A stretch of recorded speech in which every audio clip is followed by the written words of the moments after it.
Oke, hari ini saya akan unboxing dari Poco X6 Pro.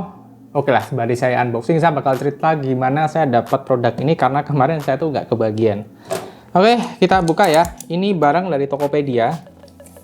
Dan kemarin jujur aja saya tidak dapat sama sekali produknya karena mungkin terlalu fokus dengan warna kuning dan abu-abu. Akhirnya disalip sana sini. Waktu mau cari warna hitam, udah nggak kebagian. Dan ternyata waktu dengar cerita teman-teman, ternyata diselang beberapa jam kemudian itu yang nggak bisa di check out, jadi bisa di check out. Jadi banyak yang udah ngecek out duluan, tapi itu belum bayar-bayar. Nah, di sana itu bisa kita tunggu ya, tapi ya kita harus ngecek berkala ya. Nah, waktu itu saya udah nyerah sih, saya kira aduh nggak dapet gitu kan. Ya udahlah gitu. Nah, tapi ternyata teman saya ada yang ikutan flash sale-nya juga. Dia juga mengambil karena dia udah denger cerita saya sih. Ini ada produk dari Poco X6 Pro. Ini dijamin deh bakal goib. Nanti harganya bakal digoreng kayak Xiaomi 13T. Saya bilang gitu kan. Ternyata dia ambil juga dan dia dapat di warna hitam di Tokopedia juga gitu kan.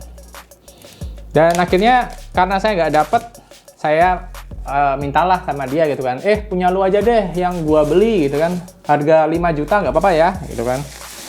Nah, dia mikir-mikir, daripada repot packing ngasih nunggu, kan mending enak barangnya datang hari ini, langsung saya ambil, langsung saya bayar, udah 5 juta selesai gitu ya guys. Dan ini adalah Poco X6 Pro, penampakannya pertama MISB, ada tulisan Poco Indonesia, hasil dari buatan dari Indonesia. Di sini ada warna black, 12 GB RAM-nya dan 512 storage-nya, gede banget ya. Yuk kita buka.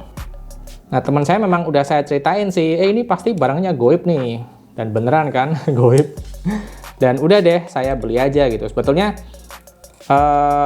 dia bilangnya sih udahlah, ini barangnya bawa aja dulu review gitu kan. Nah, saya kan nggak enak kan. Ya udahlah, bayar aja. Ya udah nih, aku beli 5 juta ya gitu kan. Nah, dia mikir-mikir, oke lah gitu kan. Ya sudahlah, sembari membantu teman juga ya kan, dia membantu saya juga membantu dia, nggak perlu repot-repot kirim-kirim kelak. Cuma kalau ditunggu barangnya terus-terusan ditimbun, nggak tahu nih bakal senaik apa atau mungkin bahkan turun. Ya pokoknya intinya channel ini udah dapat produknya ya, Poco X6 Pro, tapi sayangnya memang warna hitam. Segel sudah saya buka tadi barusan, langsung aja kita unboxing sama-sama. Ya, ini bagian yang paling membosankan unboxing sih, soalnya udah dikasih video youtuber lain ya. Nggak usah banyak ngomong, ini ada Poco Braxi betas buku ya. Ada kotak kuning yang biasa lah, isinya pasti ya kayak jelly case, kayak kitab-kitab yang tidak terbaca, kitab garansi, manual, ada stiker juga. Dan ini memang yang bagus sekarang casingnya ya. Casingnya sekarang sudah berwarna abu-abu, jadi kelihatan manis. Ada tulisan Poco dengan finishing glossy di sini. Bagus ini. Bikin HP-nya kelihatan mahal, tapi saya tetap nggak pakai casing karena apa? Musuh dari smartphone adalah panas, jadi saya tidak suka pakai casing. Dan kalau teman-teman tanya ya, Bang, mending ambil warna apa nih? Ambil warna kuning, grey atau black? Secara fungsi memang hero color-nya ada di kuning ya, dan itu akan ada feel premium, dijual mungkin bisa yang paling mahal gitu kan. Di sini ada SIM ejector juga ya. Nah, cuma kalau kita balik ngomongin back cover-nya ya, vegan leather atau plastik nih. Secara fungsi sih sebetulnya lebih baik plastik ya daripada vegan leather tuh. Kalau panas nggak bisa adem cepet. Kalau dinginnya juga kagak masuk-masuk gitu. Jadi kalau misalkan panas ya bakal lebih susah handle-nya ya daripada yang back cover plastik. Ini dia Poco X6 Pro. Kita klotok dulu guys. Kita buka dulu guys. Nah, ada selling point-nya ya. MediaTek 4300 Ultra yang kenceng, layar yang resolusinya bagus, kamera 64 megapiksel, triple dengan OIS, 67 watt turbo charging, dan 5000 mAh battery life. Seperti biasa kan saya copot stiker ini karena saya tidak tahu fungsinya apa ngasih stiker di sini. Ya mungkin kalau orang jual biar kelihatan kayak baru terus gitu ya.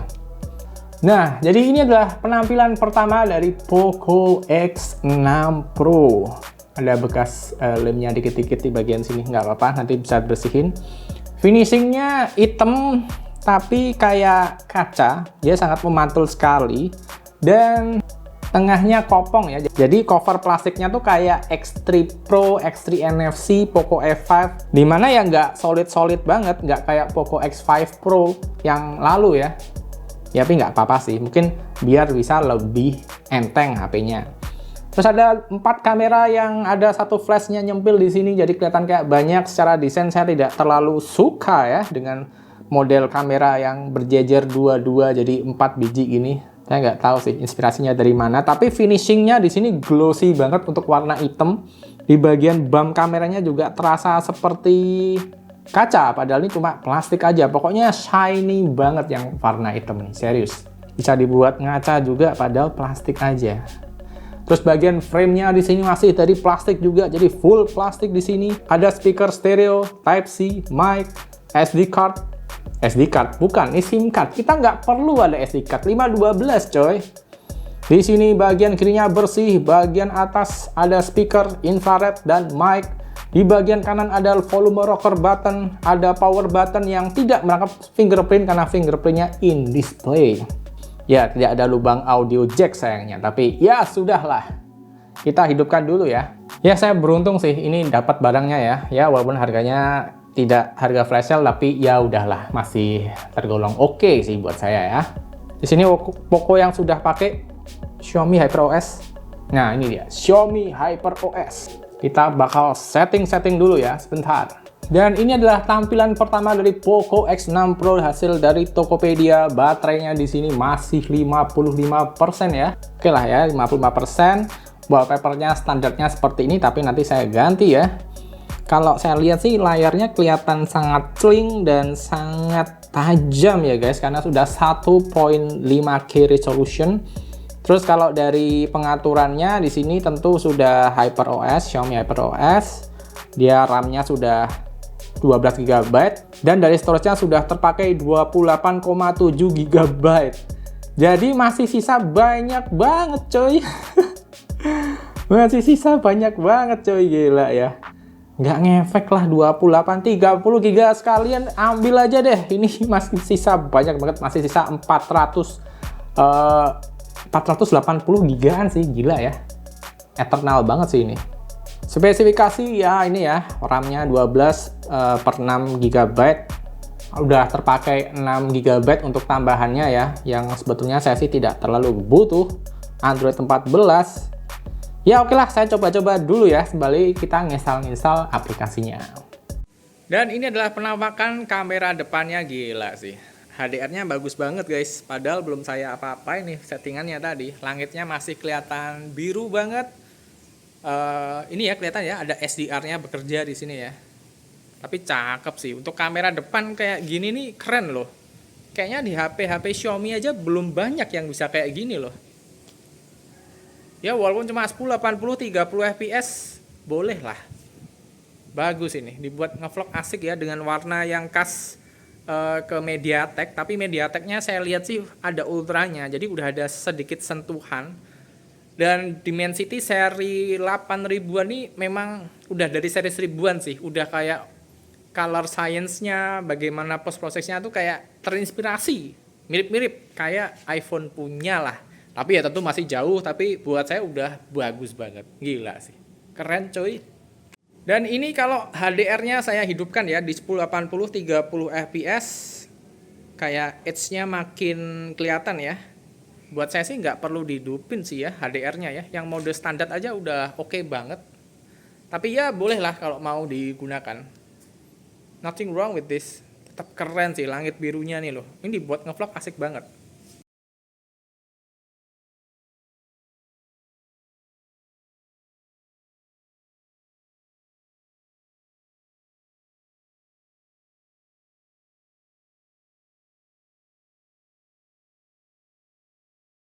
Dan ini perekaman 4K di kamera utama ya. Saya nggak bisa lihat karena di sini cuma saya lihat kamera aja. sama pantulan wajah saya di back covernya yang glossy banget kayak kaca ini. Di sini perekaman 4K-nya seperti ini. 4K-nya ada dua pilihan. Jadi ada 24 fps dan 30 fps. Ngarepnya sih ada di 60 fps ya, tapi ya sudahlah. Hasilnya seperti ini, dimana awannya, langitnya birunya kelihatan nggak? Seharusnya sih kelihatan, karena ini bagus banget sih. Ini 4K 30 fps ya, tapi nanti saya rendernya di 1080 30 fps ya. Nanti akan saya zoom deh, biar kalian bisa lihat detail 4K-nya tuh mantep atau enggak, gitu aja. Ada suara-suara masjid, apakah terdengar? Bagus ya. Hasil mic-nya juga saya dengar sih lumayan nih. Oke nih. Buat ngevlog cocok, padahal di branding HP gaming. Nah, ini perekaman kamera utama 1080 30 fps. Sekarang kita pindah ke kamera ultra wide. Widih, langsung ultra wide, cuk. Pindah lagi kamera utama. Widih. Kok kayak ada dua kali ya? Ini ultra wide. Utama. Oh ya, utama aja. Oke lah. Saya nggak ada lensa tele kayak Xiaomi 13T ya, tapi ini udah cakep sih. Bagus ya. 60 fps nggak bisa, cuma bisa di 1080 30 fps. Andai ini ada 4K 30 fps di kamera ultra wide-nya mungkin bisa nih. Saya ralat tadi barusan ya, ternyata untuk kamera ultra wide-nya hanya bisa di 1080 30 fps, dan seperti ini hasil perekamannya. Jadi bisa ganti-ganti kamera dengan lensa utama. Kalau dibuat 60 fps, nanti lompat langsung ke kamera utama lagi. Jadi tadi saya salah ternyata lihatnya ya. Udah seneng tadi, wah bisa ultra wide 60 fps, tapi ternyata belum. Tapi ya sudahlah, at least ini masih sebuah HP yang bagus. Tadi udah saya juga dengerin hasil mic-nya juga kerasa oke banget untuk sebuah HP Poco yang di branding HP gaming dengan harga 4 jutaan dengan fitur dan hardware yang sangat berlimpah. Jadi seperti videonya, jadi kayaknya videonya sampai di sini saja. Terima kasih buat teman-teman yang udah ikutin. Saya bakal review HP ini selama sebulan penuh. Ya, karena saya hanya tertarik sama HP ini sih sebetulnya untuk tahun ini ya. Karena ini HP gokil pokoknya lah di tahun 2024. Oke. Bye-bye.